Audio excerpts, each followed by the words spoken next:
नमस्कार साथीहरू, तपाईँलाई अर्को एउटा भिडियो सामग्रीमा स्वागत छ। आज मैले चाहिँ खास गरी पेपरहरू रिभ्यू गरिरहनु भएको छ, गर्नुहुन्छ अथवा रिभ्यू भएको पेपरहरू भनौँ न विभिन्न कमेन्ट भएको चिजहरू त्यो कमेन्ट सेक्सनमा जुन कमेन्टरको नाम हुन्छ अथवा त्यहाँ भएको नामलाई कसरी एनालाइज गर्ने भन्ने विषयमा चाहिँ म यहाँ डिल गर्छु। यसमा दुईवटा पाटो हुनसक्छ। एउटा फर्स्ट त तपाईँले युजर नेमै चेन्ज गरेर त्यसलाई सधैँ नआउने गरी एनालाइज गर्न पनि सक्नुहुन्छ।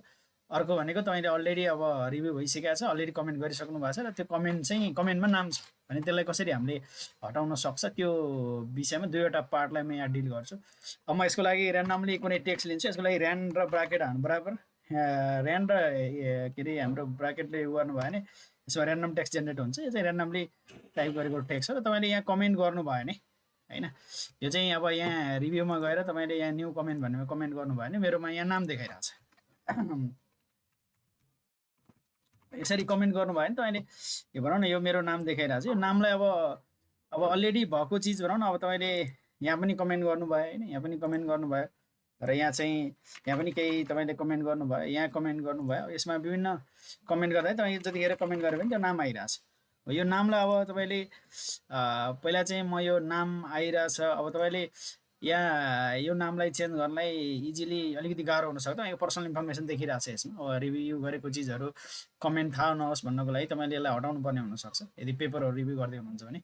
अब ठिक छ, देखिने हुँदा त तपाईँले समस्या छैन भने केही फरक परेन, तर नदेखाउनु पर्ने केस आयो भने चाहिँ त्यो बेलामा हामीले यसलाई कसरी हटाउन सकिन्छ त्यसको लागि म यहाँ तपाईँलाई अलिकति देखाउँछु।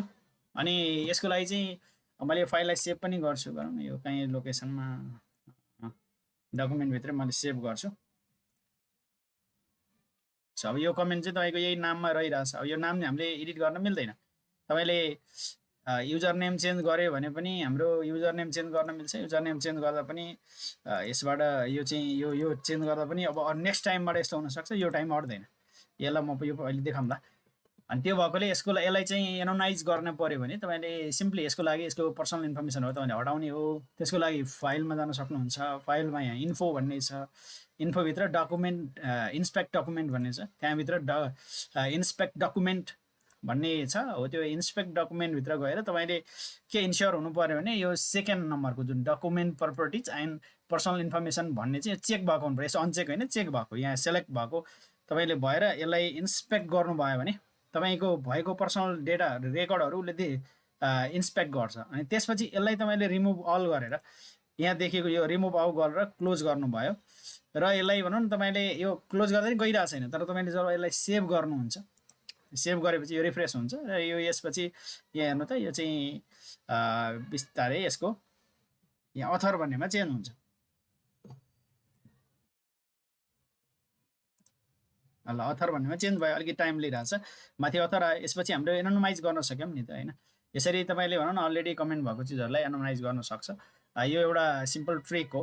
अब यो अथरको ठाउँमा तपाईँले भनौँ न अब यसलाई अब नयाँ कमेन्टमा चाहिँ तपाईँले अब नाम नदेखियोस् भन्नको लागि कसरी सेटिङ गर्न सक्छ होइन। त्यसको लागि यो कमेन्ट सेक्सनलाई कसरी भनौँ न अब कसरी एनालाइज गर्ने भन्नु पऱ्यो भने चाहिँ तपाईँले त्यसको लागि तपाईँले सिम्पली भनौँ न यो रिभ्यू सेक्सनमा जानु होला। रिभ्यू सेक्सनभित्र यो हाम्रो ट्र्याक चेन्जवाला भएको बक्समा छ। यो बक्सको तल यहाँ यो एरो छ होइन, यो एरोलाई क्लिक गरेर तपाईँले यसपछि चेन्ज युजर नेम भन्ने छ, चेन्ज युजर नेममा गएर तपाईँले यसलाई अब रिभ्युअर भन्ने राखिदिनु भयो भने, रिभ्युअर भनौँ न रिभ्युअर राख्नु भयो भने अनि यसलाई इनिसियल यसको के नाम लेख्ने इनिसियल तपाईँले कुनै दिन सक्नुहुन्छ, आरडब्लु आरबी पिआर जे पनि भन्नु सक्नुहुन्छ यसलाई होइन। यो नाम दिएर तपाईँले यहाँ यो चेक गर्नु, always use this values regardless of sign into office भनेको छ। यसलाई चेक गर्नुभयो भने सधैँ तपाईँको यो सेटिङ रहिरहन्छ र यसलाई ओके गर्नुभयो भने र यसलाई ओके गरिदिनु भयो भने अब नेक्स्ट कमेन्टमा चाहिँ तपाईँको अब यहाँ कमेन्ट न्यू कमेन्ट गर्नु पऱ्यो भने तपाईँको रिभ्युअर आयो।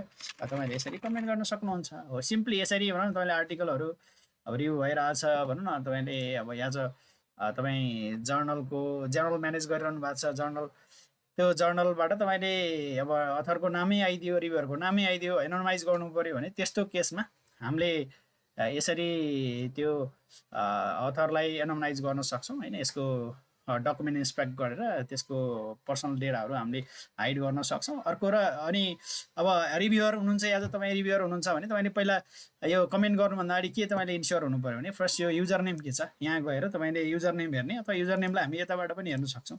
यहाँ गएर पनि तपाईँको अप्सनमा गएर युजर नेम के छ, त्यो युजर नेमलाई तपाईँले पहिला आफैले मजाले होइन यो चाहिँ हाम्रो हेर्नु पऱ्यो होइन, त्यो इन्स्योर हुनु पऱ्यो कि त्यसपछि बल्ल तपाईँले भनौँ न अब त्यो अनुसार भनौँ न अब आफूलाई यो जेनरलभित्र छ होइन, यसमा रिभ्युअर भनेर चाहिँ यो पहिला इन्स्योर गर्नुभयो भने तपाईँ पहिल्यै यसलाई स्किप गर्न सक्नुहुन्छ। यसरी तपाईँहरूले भनौँ न यो कमेन्टहरूलाई कस्टमाइज गर्न सक्नुहुन्छ।